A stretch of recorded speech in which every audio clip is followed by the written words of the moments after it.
Adelante, Jonathan. Muchísimas gracias, mi querido amigo Eduardo, allá en cabina, en sede central de 89.1 frecuencia modulada, y gracias a todos ustedes que están en la fina compañía de Red Democrática en este día jueves 14, y como mañana no hay programa por ser día feriado, adelantamos las felicitaciones a las mamás de Costa Rica. Les deseamos pasar el mejor tiempo en familia, que se les valore como lo que son, como las reinas del hogar, y que sean tratadas siempre con gran cariño, con gran amor, con gran respeto, reconociéndoles lo que son y poniéndolas siempre en el lugar en el que corresponde, en el centro del hogar, junto con los demás miembros de la familia. Todos somos importantes en casa, y pues el día de mañana no es un día cualquiera, no es un día particular, es un día muy especial. Saludos a mi mamá, Ana Lucía, saludos a mi esposa Laura, que son grandes madres y que siempre tienen tiempo para poder educar y formar en todo tiempo y en todo momento a sus hijos. Gracias por estar en sintonía, y damos de una vez la muy cordial bienvenida a don Eric Rodríguez Steller, que siempre está siempre preparado para poder hacer análisis, valoraciones y poner el dedo en la llaga al mejor estilo de don Eric, que por 4 años nos deleitó con su verbo, con su análisis en el plenario, y que ahora, cuando tenemos la posibilidad de coordinar con tiempo el espacio para poder grabar estos programas, pues siempre está a disposición para poder compartir con todos ustedes lo que ve, observa, analiza y cree. Don Eric, bienvenido. Muchas gracias, don Jonathan. Un gusto nuevamente estar en su programa, y un saludo a las madres igualmente, adelantado. Mañana 15 de agosto, Día de las Madres. Realmente un regalo de Dios, el regalo más valioso que nos ha hecho Dios a los individuos que habitamos este planeta, sin lugar a dudas. Entonces, un gusto, un saludo a todos los que nos ven y nos escuchan. Y aquí estamos, don Jonathan, a ver cómo anda este convulso, más revuelto, casi que apocalíptico, que plantea el quehacer político nacional. Y hoy particularmente, mi querido amigo, vamos a conversar, y para poner en contexto a todos en la audiencia, en FM, para todo Costa Rica y en plataformas digitales, que también nos siguen y van a ver este programa después en el canal de YouTube de Red Democrática.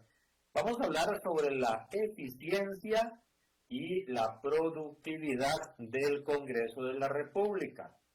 ¿Es una fábrica de hacer leyes? ¿Es un control político permanente? ¿Es un lugar para resolver problemas en el inmediato o en el mediato plazo?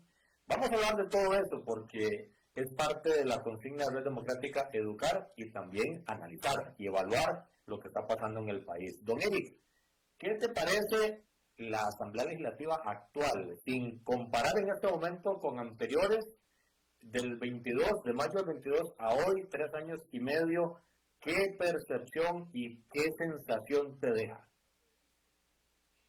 Me deja un sabor amargo esta Asamblea Legislativa. Me parece que no porque no haya gente capaz, hay gente capaz, pero hay gente que primero no sabe a qué llegó al Parlamento, segundo hay gente que lleva el debate legislativo a niveles realmente de pochero, a niveles de chichera, realmente vergonzoso para un Parlamento. Bueno, y no se puede esperar mucho cuando desde Zapote precisamente el comportamiento es similar o peor al que se ve en un Parlamento. Quienes me han escuchado, y usted lo sabe muy bien, Jonathan, que yo no creo de que una asamblea sea buena o mala por la cantidad de leyes o de proyectos de ley que apruebe o que impruebe. Yo siempre cito, y ya lo he citado en varias ocasiones, a Beto Cañas, cuando decían, bueno, pero ¿usted qué va a hacer al Congreso si usted dice que hay demasiadas leyes en el país? Y don Beto Cañas decía, es que yo no voy a hacer leyes, yo voy más bien a quitar leyes, porque hay demasiadas leyes en este país, ¿verdad?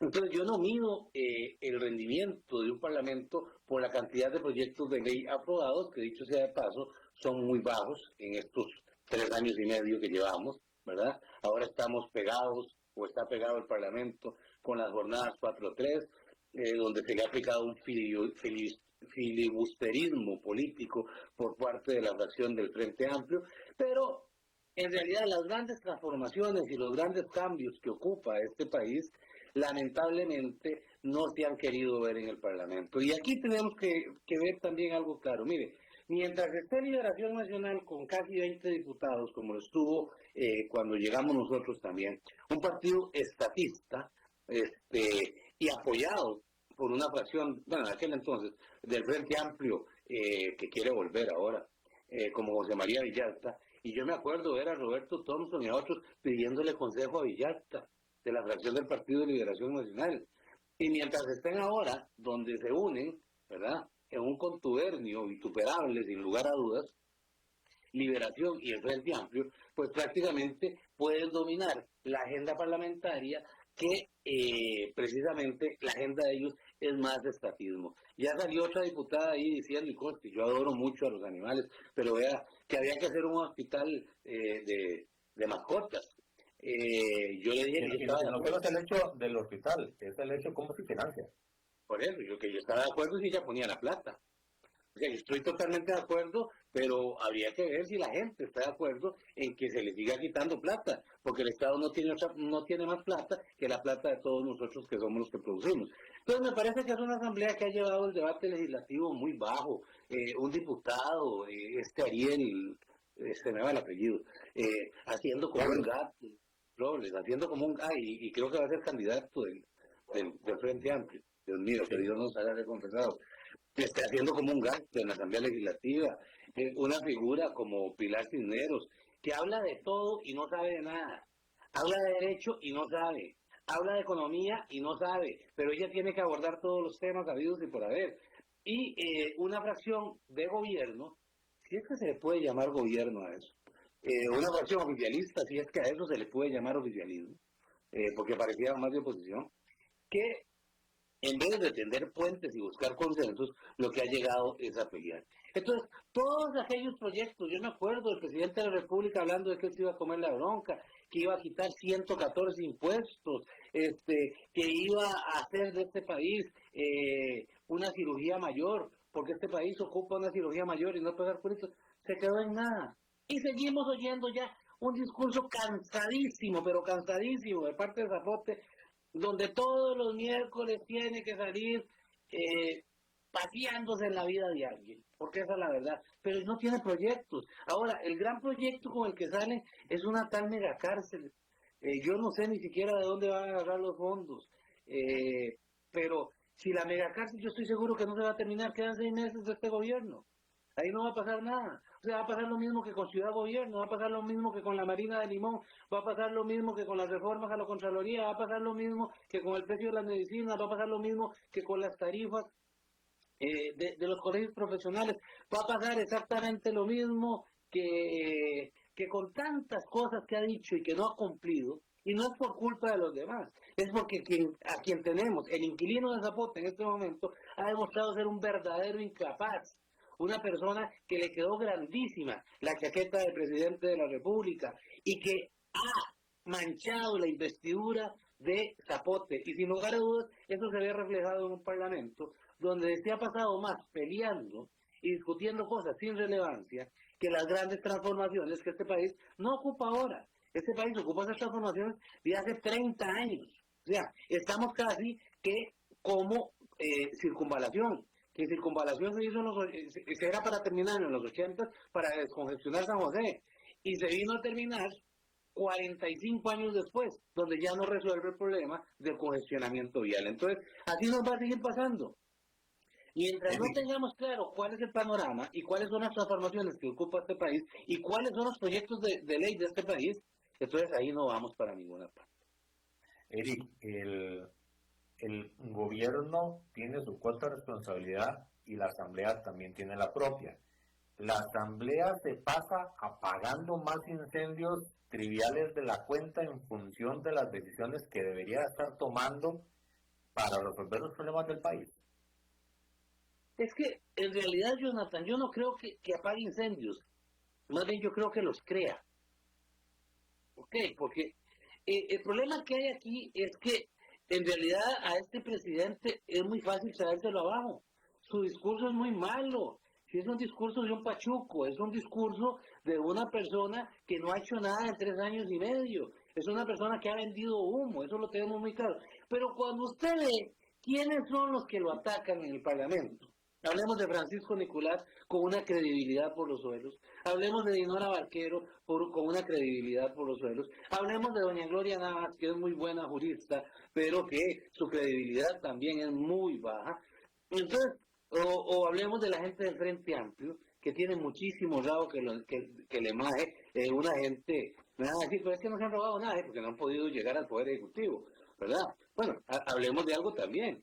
Doña Patricia Mora fue suspendida 4 años por beligerancia política, ¿verdad? Para los que dicen que no tienen rabo que les majen, ¿verdad? El desastre ambiental que provocó Edgardo Araya, que ahora quiere volver a ser diputado. Vea que ya si no Edgardo Araya, cuando estaba en la empresa Infinito, que era una transnacional, ahí sí ponía recursos de amparo, ahí sí metía juicios contenciosos administrativos. Y ahora que eso es un desastre ecológico, no volvió a decir nada. Yo por eso digo, a los ambientalistas, a este tipo de ambientalistas, no les importa el ambiente. Lo que les molesta es que sea una empresa extranjera la que venga a explotar eso, aunque ahora el oro se lo están robando y se lo están llevando para Nicaragua, ¿verdad? Eso sin lugar a dudas. Entonces, cuando uno ve el tipo de gente que ataca a Chávez, ahí es donde uno se da cuenta, por lo menos en el Parlamento, que es que Chávez ha jugado solo. O sea, no es que Chávez sea un buen jugador o el chavismo tenga un buen equipo, jamás. Pero el problema es que el otro equipo es más malo, ¿verdad? Entonces, ese es el asunto que nosotros tenemos en el Parlamento. Entonces, yo no veo al Parlamento apagando incendios. Yo creo que más bien sea incendios. Una diputada hablando de la pandilla de Don Gato, otra diputada hablando del chino, otros de la fracción amarilla, como decía Pilar Cisneros, otro haciendo como un gato. Entonces, no es que no haya habido en otros parlamentos bajezas de este calibre, porque las ha habido. Y en el Parlamento, en la Asamblea Legislativa que nosotros integramos, sin duda alguna también.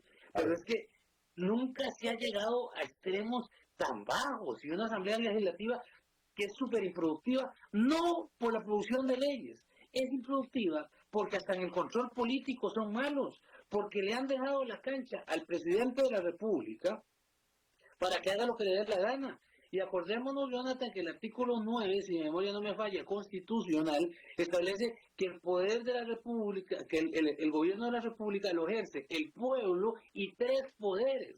O sea, la gente aquí cree que el gobierno es solo el poder ejecutivo. No, son 3 poderes. Y entre ellos, la Asamblea Legislativa es el primer poder de la República también, según lo establece la Constitución Política. Entonces, si ese primer poder de la República está realmente en canchas abiertas, pues no podemos esperar que los otros poderes estén bien. Y ni hablar del poder ejecutivo. Bueno, y si hablamos aún del poder judicial con tan poca credibilidad, entonces ahí es donde uno se da cuenta que este país, en estos 3 años y medio, como decía un profesor mío de Derecho, cuando uno no le da una respuesta clara, con usted, señor, hemos arado en el desierto.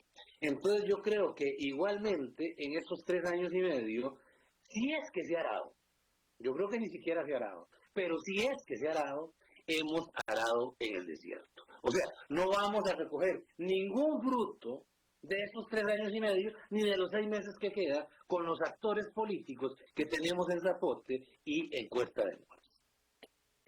La Asamblea es representación del pueblo, estrictamente y literalmente, porque se va a elecciones, el pueblo elige y sus representantes son los 57 diputados. El que la Asamblea esté entrabada, el que se esté choceando así, se estén confrontando así, es ¿Es un reflejo de la gente o al final de cuentas la asamblea lo que hace es promover las divisiones que se hacen evidentes en la gente? La asamblea es un reflejo del pueblo, pero de cierto pueblo. O sea, tenemos que ser claros en eso, no de todo el pueblo. Y perdón, yo no estoy en contra de eso. O sea, yo no quiero volver aquí como cuando el presidente decía, mire, es que yo voy a hacer el referéndum para lo de la corte, yo voy a hacer referéndum para lo... O sea, él iba a hacer, todos los meses yo creo que iba a haber referéndum en Costa Rica. Como si hacer un referéndum en Costa Rica fuera como soplar y hacer botellas. No ha hecho ninguno, y ya no va a hacer ninguno. La tal ley Jaguar, que no llegó ni a Manigordo, que la quería meter en un referéndum, ni siquiera tuvo la pericia política y jurídica, ¿verdad?, para poder convocar a un referéndum. Entonces, no es que la polis griega pudo funcionar en algún tiempo, pero recordemos que aún con la polis griega, los esclavos no votaban, las mujeres no votaban, quienes no tenían propiedades no votaban. Entonces, no era que la polis griega, el voto de todo el mundo valía igual. Pero nosotros vivimos en una democracia representativa y eso es saludable, porque nosotros no podemos estar haciendo cabildos abiertos en la plaza de la democracia, creo que no cabrían, para que, qué sé yo, 3 millones de personas, digamos, de 18 años para arriba, digo yo que por ahí tiene que andar 3 millones y medio, bueno, póngale 4 millones de personas, nos reunamos cada fin de semana a decidir. Entonces, ¿para qué tenemos las autoridades y para qué se eligen las autoridades? Sin lugar a dudas. Pero esa representación popular, y usted lo sabe muy bien, Jonathan, muchas veces ha hecho que ahí vaya gente, no por capacidad, no porque represente al pueblo, sino porque es amigo del candidato y el candidato le tira línea en una asamblea nacional. Y yo no creo que esto haya cambiado mucho. O sea, antes se elegía al presidente en el Club Unión, decían, ¿verdad? O en el Cine Variedades, ¿verdad? Que también ahí se hacían sus asambleas. Pues yo creo que eso no ha cambiado mucho. Ahora es en un hotel, o digamos en un salón cerradito, donde van 30, 40 personas, como ratificaron a doña Laura Fernández en el Holiday Inn, no sé en qué piso, hay un salón que podría tener unos 20 por 10, unos 20 por 20 a lo sumo. Entonces, esto no ha cambiado mucho. Entonces, algunos sectores que van al Parlamento, pues pueden ser una representación popular, pero otros sectores, otros diputados que llegan a ese Parlamento, llegaron por ser amigos por haber financiado una campaña, y usted lo sabe muy bien, ¿verdad? Porque al candidato le interesa que fulanito llegue ahí, porque tenemos una deuda de campaña política, ¿verdad? Como fue el caso, y no solo diputados, ¿verdad? Como fue el caso de un señor por ahí, Choreco, que también lo querían meter ahí, con un contrato hecho como traje a la medida, ¿verdad? Entonces, eso se ha dado, y perdón, Costa Rica no es la excepción, igual son los parlamentos en toda parte del mundo. Entonces, pensar en una democracia totalmente pura, totalmente transparente, donde todo sea representación popular, eso no es tan cierto. Y además, Jonathan, usted y yo sabemos que cuando uno toma decisiones en un parlamento, unos van a decir que usted no es el representante mío, usted no me representa y usted no representa al pueblo porque no tiene las ideas que él tiene. Otros van a decir que sí. Entonces, en este tipo de cosas, se representará a una parte del pueblo, como decía el maestro y filósofo Pedro Enrique Abamiula, profesor de la Universidad de Costa Rica, y quien tuve la dicha de ser alumno. El todo no existe. El todo no existe. O sea, nosotros somos sociedades que manejamos conceptos diferentes y somos sociedades polisémicas en ese sentido, ¿verdad? De que tenemos diferentes visiones. Entonces no es que uno, a mí me hace gracia cuando dicen que Rodrigo Chávez está con el pueblo. Bueno, defíname qué es pueblo, porque yo soy parte del pueblo y a mí no me representa ese señor. Igual, cuando uno es diputado, algunos dirán que uno representa a cierto sector y dirán que ese es el pueblo, y otros dirán que no. O sea, no hay palabra más manoseada que pueblo, porque pueblo es una palabra donde estamos todos y todos no pensamos igual. Esa es la realidad. Entonces, venir a decir que la Asamblea Legislativa es un fiel representante del pueblo, no. Inclusive, en una votación no es que si hay 4 millones de personas, va a haber 4 millones de opiniones. No, eso nunca ha existido. Siempre hay un líder que va a arrastrar un segmento importante de esa gente. Entonces, creer que todos los seres humanos pensamos diferentes, tampoco. Somos una amalgama de diferentes sectores. Y eso es un reflejo en la Asamblea Legislativa.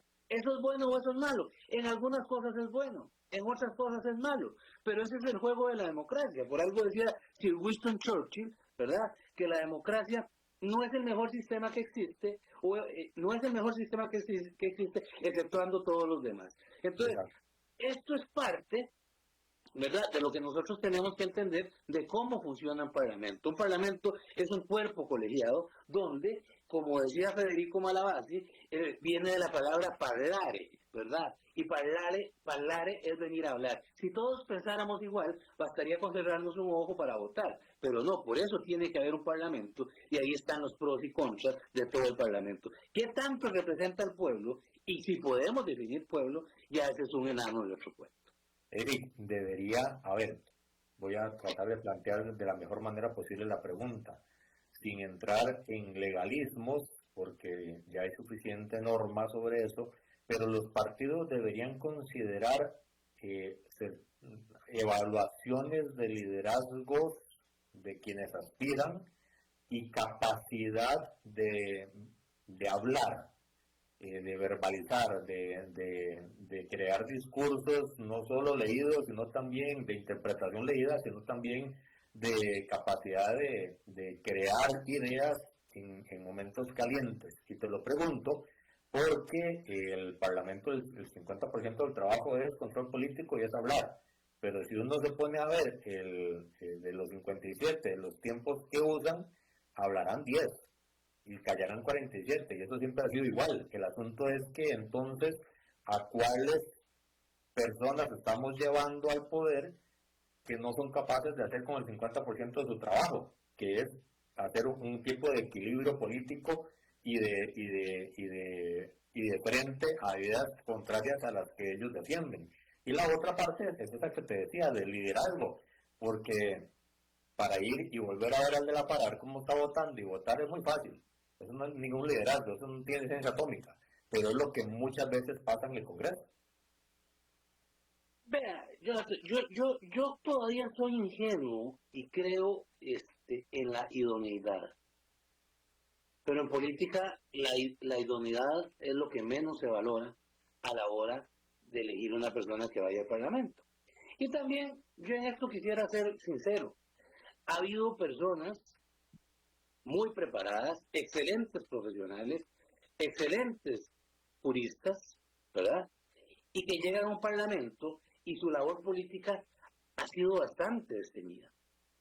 No digo todos, pero algunos, ¿verdad? Entonces, ¿cómo poder decir cuál es la mejor persona, cuál es la persona idónea para llegar a ser diputado?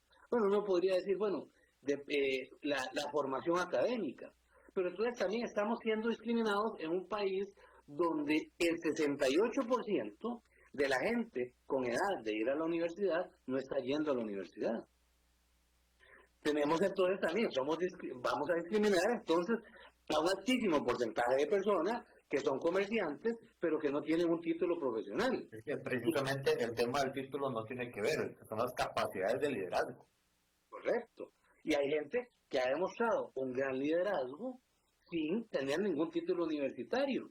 Pongo el ejemplo del famosísimo Cachimbal.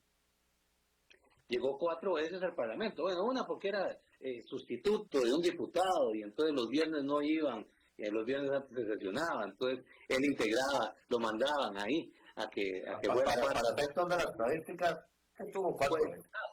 Sí, digamos que 3 fue las que se ganó, ¿verdad? Y don Juan Brenes, Juan que me da el segundo nombre, bueno, el famosísimo Cachimbal, sin duda fue un líder importante y hasta colocó a su hijo diputado después. Yo no sé si en una ocasión o 2 ocasiones, ese sí no me acuerdo. Entonces hay personas, inclusive hay personas que son muy buenas en la parte discursiva, ¿verdad? Pero que no son tan buenas en la parte del manejo del quehacer legislativo. Eso también uno lo tiene que entender. Igual, hay personas, lo que usted dice, hay 10 que hablan y 47 que callen, o pongamos 15. Bueno, pongamos que 20, pero de esos 20, a 10 le hacen el discurso los asesores y llega a leer el discurso de la Asamblea Legislativa. Y no lo interpretan, nada más lo leen como pueden. Sí, y ni sabe qué dijeron. O sea, ¿cómo se llama? La comprensión de lectura, en algunos casos. Y eso no es problema de ahora, siempre pasa. De toda la vida. Es un caso muy, o sea, la comprensión de lectura a veces es sumamente baja y a veces no se sabe ni lo que le están diciendo y a veces los asesores ponen una palabrilla rimbombante y se les traba la lengua cuando van a decir esa palabra, ¿verdad? Números muy grandes de presupuesto nacional. Exactamente. Entonces, uno ve cada cosa que es terrible. Pero yo no creo que los partidos políticos tengan que poner como un requisito académico o tengan que poner ese tipo de cosas, porque habría también una discriminación con el resto de personas que no tienen ese tipo de cosas. Y si el Parlamento por lo menos busca hacer la representación del pueblo, si es que pueblo se puede definir, no podría ponerle esos, o no debería moralmente ponérsele esas limitaciones. Eso sin lugar a dudas. Entonces, volvemos al punto. ¿Cómo elegirlos? ¿Debería ser la democracia? Sí, debería ser la democracia. Pero recuerde usted, y no hablo de ahora, yo hablo antes cuando tirar línea era importante, cuando desobedecer al candidato tenía seriosísimos problemas dentro de un partido. Y aquí me estoy refiriendo sobre todo a Liberación Nacional. Si usted le quebraba la línea al candidato, aténgase porque usted iba a ser perseguido dentro del partido. Acordémonos de Jorge Rossi con Pepe Figueres en aquellos dorados años. O acordémonos de gente que se le quiso de salir del canasto en la primera administración de Oscar Arias, ¿verdad? Y yo me acuerdo en muchas asambleas oír llanto y crujir de dientes ahí donde se reunían, que era el Gran Hotel Costa Rica, en el último piso, en un gran salón que hacía generalmente las asambleas Liberación Nacional, gente llorando porque habían ganado las distritales, habían ganado las cantonales, habían ganado las provinciales y llegaron a la Asamblea Nacional y resulta que el candidato le tiró línea a otra persona que no había movido ni un solo dedo, ¿verdad?, en todos los procesos electorales y ese fue el que llegó a ser diputado. Igual en la unidad, eso era una realidad. O también conocer gente, sin lugar a dudas, que ni siquiera salió a la acera a solearse para convencer a alguien, pero resulta que el papá o esa persona le financió parte de la campaña al candidato presidencial y obviamente ahí va a tener un puesto de privilegio, ¿verdad?, dentro de esas estructuras. Ahora, a mí me dicen, pero es que eso fue Liberación y la Unidad. Y ahora pasa exactamente igual. O sea, a mí que no me vengan los partidos a decir, mire, como el Frente Amplio, pues hicimos una convención abierta, ¿cuántos votos fue que llegaron? Como 2.700 votos. Menos de 2.000, creo que son, 1.600. Había más gente. Yo ahora que voy para el día de San Ramón, San Ramón Nonato, el 30 de agosto, cordialmente invitados a comer chorreadas allá y un buen lomo. Eso le iba a decir que cuando viene de vuelta pasa por Heredia y pasa dejando el paquete. Ahí me avisaste, lo envuelvo en papel aluminio para que no se ponga malo, pero algo hacemos. Va a haber mucho más gente ahí de la bendita convención esa que sacó el bendito Frente Amplio para poner a los mismos de siempre, a los que son asesores. Entonces, ¿cuál novedad hay? Igual en una asamblea como la que va a ser Pueblo Soberano, mire, estoy seguro que esa bendita asamblea van a ser 60, 70, 80 personas las que digan quiénes van a ser el candidato. Y ahí hay que ver quién tira línea. El presidente no puede tirar línea porque sería beligerancia política, o por lo menos no puede tirar línea descaradamente, aunque ha hecho beligerancia de la forma más descarada posible, ¿verdad? Pero habría que ver quién tira línea. Doña Pilar Cisneros va a tirar línea, la van a volver a querer o ya no la quieren, o Calixto Chávez va a tirar línea, o el venezolano de las vallas publicitarias con su poder económico podrá definir quién llega y quién no llega. Bueno, todo eso tenemos que verlo, pero vuelvo a lo mismo, esto no ha cambiado absolutamente nada. Pues en realidad tenés razón. El asunto de la representación, de buscar a las mejores personas, es que siempre dentro de un grupo de personas que creen algo, hay gente de menor o mayor escolaridad, mayor o menor condición socioeconómica, mayor o menor capacidades de diferentes formas, pero siempre hay alguien que destaca y que puede liderar las ideas de ese grupo de gente. A eso me refería cuando decía capacidades de liderazgo en función de la representación de sectores y grupos. Conozco partidos que van a poner en los primeros lugares a los amigos del candidato, simplemente porque son amigos. Y ahí no hay ningún tipo de mérito. Eso es a lo que yo voy. Hay personas que pueden ser líderes, pero si usted llega a una asamblea nacional y resulta que el candidato no te quiere a vos, pero si quiere a fulanito, que es amigo, es muy probable que usted pueda ser mucho más líder, mucho más dirigente, haya estado más comprometido con la campaña, conozca las causas ideológicas de ese grupo político y usted no va a quedar, sino que va a quedar fulanito porque es amigo del candidato, porque financió el candidato. Entonces, ese es el asunto. A veces los liderazgos se pierden en esos filtros de campaña. Eric, dentro de esta Asamblea Legislativa, ¿podés identificar algún diputado, alguna diputada que haya sobresalido por el fundamento técnico que implementó en temas concretos, sea que esté del lado tuyo de las creencias o de que esté en el lado contrario? Gente que haya defendido técnicamente algo y que uno diga, pucha, sí, que intentaron hacer algo por el país, no necesariamente me gusta, pero intentaron técnicamente hacer algo.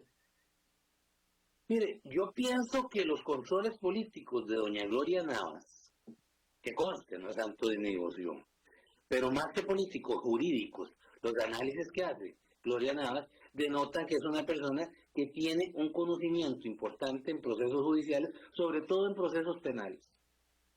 Y le refuta de todas las maneras habidas y por haber, y perdón, pero es que es cierto, aunque se ofendan lo que dice Gloria Navas, a la ignorante de Pilar Cisneros, que no cabe otra palabra, en materia jurídica.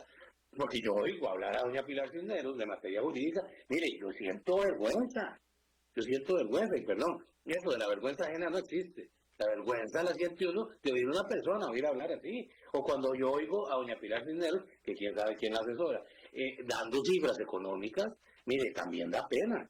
Y yo pienso que hay uno de los puntos altos, sin lugar a dudas, ha sido doña Pilar Cisneros en cuanto... doña Pilar, Dios me libre. Doña Gloria Navas, en cuanto a la parte jurídica. En cuanto a su credibilidad política, y conste que yo no comparto, porque para mí doña Gloria Navas es abolicionista. Y muy por el lado del señor Zaffaroni, el zafaronismo tan criticado en Argentina, y que a mí me formaron con eso en la Universidad de Costa Rica, ¿verdad? Yo no comparto mucho de eso, ni comparto que pobrecitos, que cómo los van a meter a la cárcel, que 40 años es una tortura, yo no comparto eso. Pero las explicaciones jurídicas que hace sobre los procesos, sobre el levantamiento de inmunidad del presidente de la República, sobre por qué la Corte Plena debe decidir, cuál es el papel del fiscal general, me parece que es hasta académico. En los 5 minutos que yo le he escuchado. Eso me parece muy valioso. Me parece también muy valioso la forma en que Rodrigo Arias dirige el Parlamento. ¿Ah? Eso es fundamental. O sea, ser un presidente de un Parlamento, que el presidente de la República decía que él quiere ser presidente de la Asamblea Legislativa, bueno, ya no puede. Cuando hablaba de eso, yo creo que no sabía ni para qué sirve la Asamblea Legislativa, menos para qué sirve el presidente. Porque al fin y al cabo el presidente es un director de debate. Eso es lo que tiene que ser. Alguien que armoniza. Correcto. Y me parece que Rodrigo Arias en ese campo es una figura muy curtida. Una vez más, y respetando lo que vos dijiste, una vez más con Rodrigo Arias. Rodrigo Arias no es santo de mi devoción, sin lugar a dudas, ¿verdad? Pero la forma en que él se curtió con el famoso Tratado de Libre Comercio con Estados Unidos y toda la agenda que se tuvo que implementar siendo el ministro de la Presidencia, me parece que lo han curtido, como dicen en Guanacaste, y le han dado esas herramientas para poder dirigir el debate en una asamblea tan convulsa y que ha bajado mucho el nivel del debate. Entonces me parece que ahí también uno puede rescatar la figura de Rodrigo Arias como director de debate, ¿verdad? Pero realmente son excepciones, ¿verdad? Las que uno ve. Tal vez el diputado que quedó del Partido Liberal Progresista, que no es Eliezer Feinstein, ¿verdad? Gilberto Campos. Es él. Sí, yo creo que sí. Campos, sí, el jefe de persona actual. Ajá.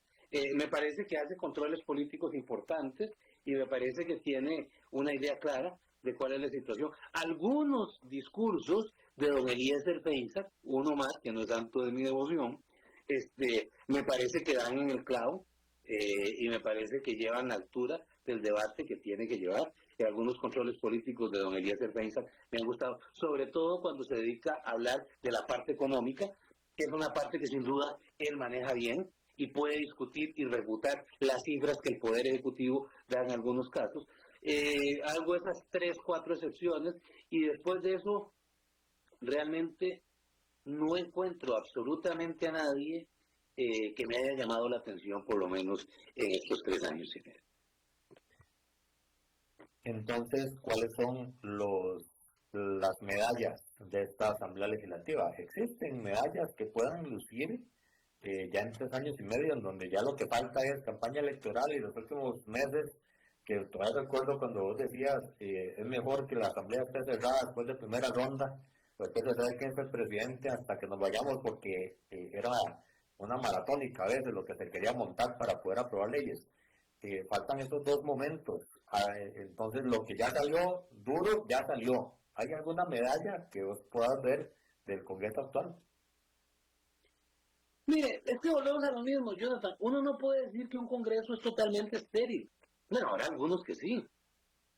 Pero uno no puede decir eso. Aquí ha habido proyectos de seguridad que se le han aprobado al presidente y que no ha sabido aprovechar. Aquí ha habido proyectos de eurobonos que me parece que es una actitud responsable por parte de la Asamblea Legislativa, inclusive que no le dieron todo el monto que había pedido Nogui Acosta y el presidente de la República, pero me parece que esa es una actitud patriótica. Pero es que volvemos a lo mismo.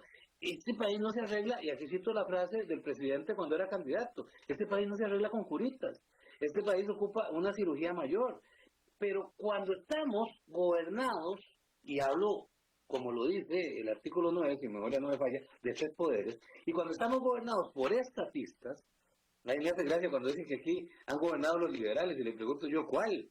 Si aquí todos los gobiernos han creado más instituciones. O sea, no ha habido un solo gobierno que pueda decir que más bien eliminó instituciones o cerró instituciones. Todos han creado instituciones. O sea, un liberal, al fin me hace gracia cuando dice, es que los liberales, no acuerdan, un liberal no le va a crear a usted más instituciones de las 300 y pico que ya tiene este país. Que nunca ha gobernado el liberalismo, eso es, por lo menos el liberalismo económico, eso es una idea que tiene que sacarse de la cabeza. Pero las grandes transformaciones en este país no se van a dar mientras sigan llevando a estatistas a la Asamblea Legislativa, y han seguido llevando estatistas a la Asamblea Legislativa. Siempre van a llegar, siempre van a llegar. Si usted suma Liberación con 18, ¿y cuántos de Frente Amplio? 6. Son 24 diputados. Sí. Pues yo no sé si Liberación tiene 19, bueno, 24, 25 diputados. Es lo que tiene. O sea, son 18 porque ya Gilbert ya no está. Sí, pero bueno, digamos que llegaron con 19. Gilbert es una persona que siempre ha sido estatista porque toda la vida ha vivido el laburo del Estado y quería seguir en eso. Una persona sumamente incapaz, por cierto. Y bueno, pero muy atrevido porque hasta aspiró a ser candidato a la presidencia de la República. Candidato de Liberación Nacional. Creo que sacó más votos Wilmer Ramos o Gilbert, yo no sé cuál de los dos se dan de manazos, pero perfectamente en un restaurante pudieron haber reunido a todos sus votantes, sin lugar a dudas, ¿verdad? Pero 25 ahí, si usted le suma la unidad también es un partido estatista, un poco menos estatista, pero sigue siendo estatista. Entonces ya usted está sumando ahí 30 y pico de diputados que siguen creyendo que son estatólatras, que creen que el Estado todo lo resuelve, como decía Mussolini, para hablar de fascistas. Dentro del Estado todo, fuera del Estado nada. Y siguen creyendo en el Estado como el motor del desarrollo económico. Mientras no se cambie esa visión de que el Estado más bien entorpece el desarrollo económico y que solo un Estado pequeño y eficiente puede brindarle precisamente al motor económico de cualquier economía del mundo, que es el sector privado, que es el empresario. Y cuando hablo de empresas, no hablo de las grandes empresas. El parque empresarial de este país, el 98% son micros, pequeñas y medianas empresas. Además, ¿qué ocupa un empresario? No que le hagan favores, salvo algunos que han vivido del Estado buscando licitaciones y otro tipo de cosas, como la de Caldera, por ejemplo, para hablar de don Calixto Chávez y de su familia, ¿verdad? Pero, salvo esas excepciones, el empresario es alguien que no ocupa que le ayuden. El empresario es alguien que lo que ocupa es que no lo frieguen, que no lo jodan, que no lo asfixien, con cargas sociales, con impuestos y todo eso. Y perdón, solo para concluir la idea. Y yo no veo a nadie, ni en el Poder Ejecutivo, ni en la Asamblea Legislativa, llevando precisamente, o que lleven el concepto de que el motor económico y de desarrollo de cualquier país está en la empresa privada, y no en Zapote, y no en Cuesta Moras, y no ahí en el Poder Judicial. Eso es lo que hay que entender. Dos elementos, una pregunta, en realidad hay dos preguntas. Una, en redes sociales dice Marco González que cómo hablar del partido político del Frente Amplio Oiga usted, dice, ¿cómo va a hablar del partido político al Frente Amplio si este señor es miembro? Le entiendo la redacción que puso, que asume que vos sos del Frente Amplio. Y que el gobierno tiene un equipo de trabajo excelente, pero que le bajan la manguera en la asamblea. Eso por un lado, ahorita te doy el espacio para que respondas. El otro es Carlos en Heredia, que dice, ¿qué te parece los análisis y los discursos de Jonathan Acuña del Frente Amplio? Y dice Carlos, tampoco santo de mi devoción, pero lo pone sobre la mesa por la parte técnica de sus discursos. Y aparte de esas dos consultas, entonces me parece que lo que hay es un engaño partidario de lo que estás diciendo, porque terminan haciendo en la asamblea contrario a lo que la gente necesita afuera para poder vivir. Vea, hay varias cosas. Primero, Jonathan, una, al señor que dijo que yo era del Frente Amplio. Yo no te conozco la parte, por cierto. No, yo tampoco, Dios me libre. Yo nunca no podría ser yo comunista, por una razón muy sencilla, porque estoy acostumbrado a comer 3 veces al día. Y en los regímenes comunistas, si hace usted una comida al día, el ejemplo de Cuba o de Venezuela, dele gracias a Dios. Bueno, el pueblo como tal, si es que pueblo se puede definir, los que mandan sí comen más de 3 veces al día opíparamente, dicho sea de paso, ¿verdad? Eso en primer lugar. Los discursos de Jonathan Acuña, me parece que en cuanto a control político, sus discursos son buenos. En cuanto a las críticas razonadas que le hace al gobierno. Lo que pasa es que yo no rescato, y podría ser un sesgo ideológico o como quieran verlo, pero yo no rescato a este tipo de gente porque aparte de la crítica siempre va su bendita ideología ambientalista, estatista, pro transferencias del Estado a los sectores, etcétera, etcétera. Entonces, ese es un discurso que a mí no me gusta, porque yo no creo que las cosas se tengan que regalar, sino que las cosas se tienen precisamente que dar las oportunidades para que la gente las logre por sí mismas. O sea, yo no creo en el Estado benefactor, yo no creo en ese tipo de ayudas que se dan, ¿verdad?, asistencialistas, porque el Estado asistencialista lo que hace es condenar a la gente a la pobreza. O sea, un Estado lo que debe brindarle a las personas es las oportunidades para que las personas logren lo que quieran lograr por sí mismos, pero no a través del Estado. O sea, yo no creo el Estado de la vaquita y de la máquina de coser de Pepe Figueres que prometió en alguna campaña, el Estado del bono de la vivienda, el Estado de las latas de zinc y del blog regalados a las personas, el Estado del diario, ¿verdad?, que le regala a la persona. No, déle la oportunidad y las capacidades a las personas para que la persona pueda hacer su casa, para que la persona pueda comprar el diario, para que la persona pueda llevar una vida digna. Y eso no se hace con más Estado. Eso se tiene que hacer definitivamente con menos Estado. Ahora, el Frente Amplio, igual ahora, igual antes, lo que tienen ahí son personas que han vivido del Estado toda su vida, que son diputados, asesores legislativos. Este señor Acuña, Jonathan Acuña, era asesor de José María Villalta, y ahora fue diputado. Y José María Villalta era asesor de Merino, después fue diputado, después creo que fue asesor de Patricia Mora, o no sé, pero siempre han dado en esos círculos. O sea, esa gente no vive en la política, sino que esa gente vive de la política, porque seamos serios, ¿quién los va a contratar? ¿Cuál empresa privada que busca productividad va a contratar ese tipo de personas? Yo no lo haría, pero bueno, cada quien busca su manera de hacerlo de la mejor forma. Entonces, definitivamente hay gente que ha vivido del Estado, ¿verdad? Pero yo sigo creyendo que la izquierda no es la solución de este país a ningún problema. La izquierda sería agravar más los problemas que el estatismo nos ha dado durante 85 años, más o menos. Eric, nos quedan 5 o 6 minutos de programa, por ahí más o menos.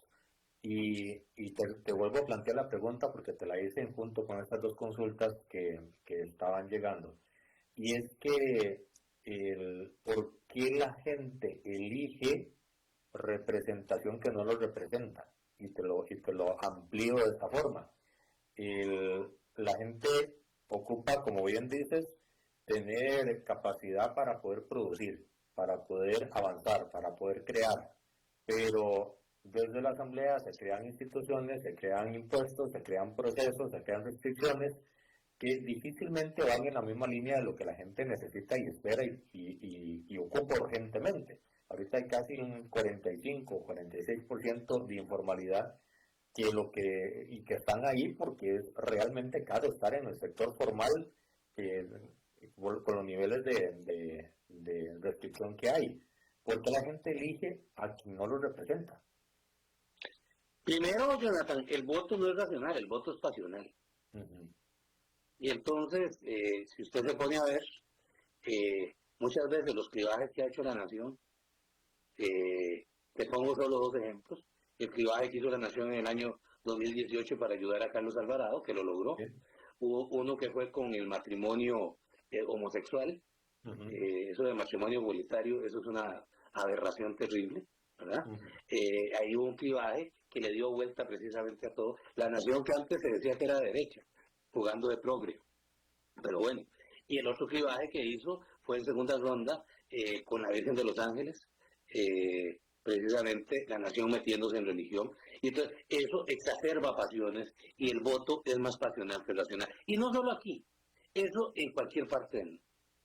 Segundo, es que hay gente que le gusta lo fácil y cuando llega un candidato ofrecer que va a regalar las cosas, hay gente que le gusta ese tipo de cosas. Acuérdense de algo, nadie ofrece más que aquel que sabe que no va a cumplir.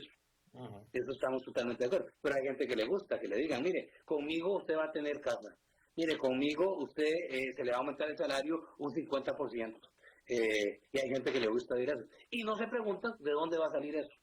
Bueno, ¿quién va a financiar eso?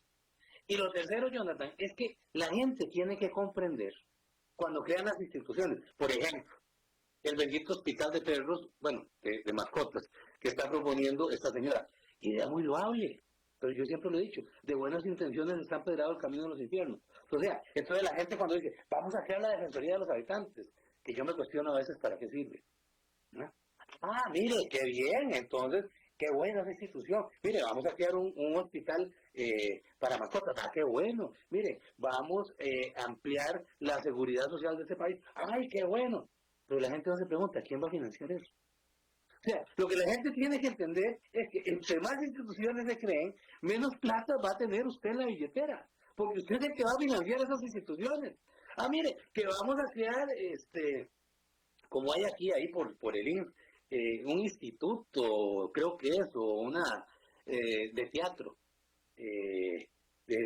bueno, ¿quién paga eso? El taller nacional de teatro. Exactamente. Sí, yo no estoy en contra del arte, yo fui miembro de la Orquesta Sinfónica Juvenil, ¿verdad?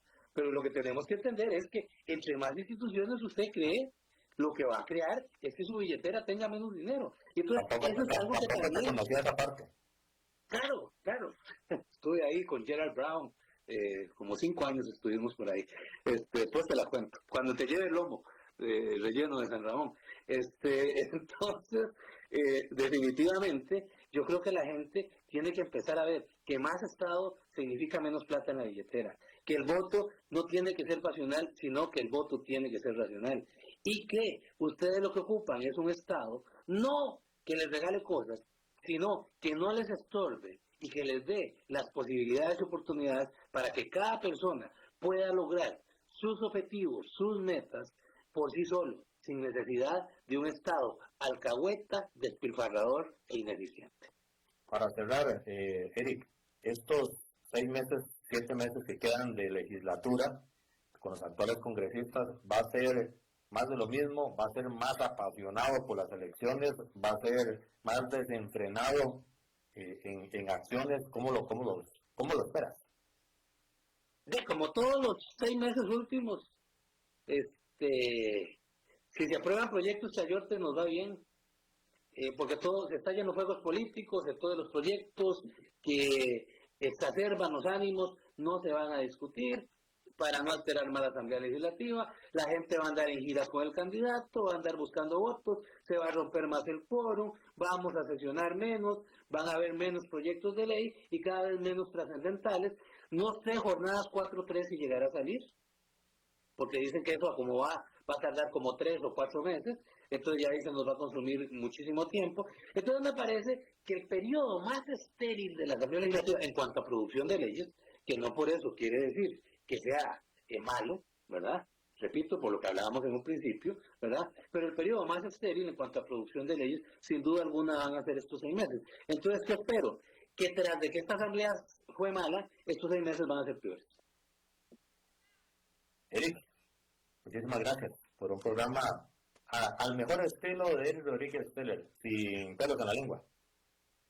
Para servirle, Jonathan, y bueno, ya me despido de todos quienes nos vieron y nos escucharon, agradecerles que nos hayan prestado la atención y agradecerte a vos por el espacio, siempre muy ameno y muy grato, no porque esté yo, sino porque me resulta bastante satisfactorio el externar mis ideas, dado que la libertad de prensa en este país y la libertad de expresión están siendo tan atacadas desde Zapote. Así es que más bien muchísimas gracias a vos. Gracias a vos y te espero el 30 de agosto, esa es la hora, o el 1 de septiembre, si ya ven, el 31, si ya van 10 El 30 no, despuésito del 30. Ok, te espero. Hasta luego. Y gracias a todos los que han estado en sintonía. Mañana, Día de la Madre, no tenemos programa. Feliz Día de la Madre. No se olviden de cheñarlas porque bien merecido lo tienen. Nos escuchamos el próximo lunes. Si Dios así lo permite.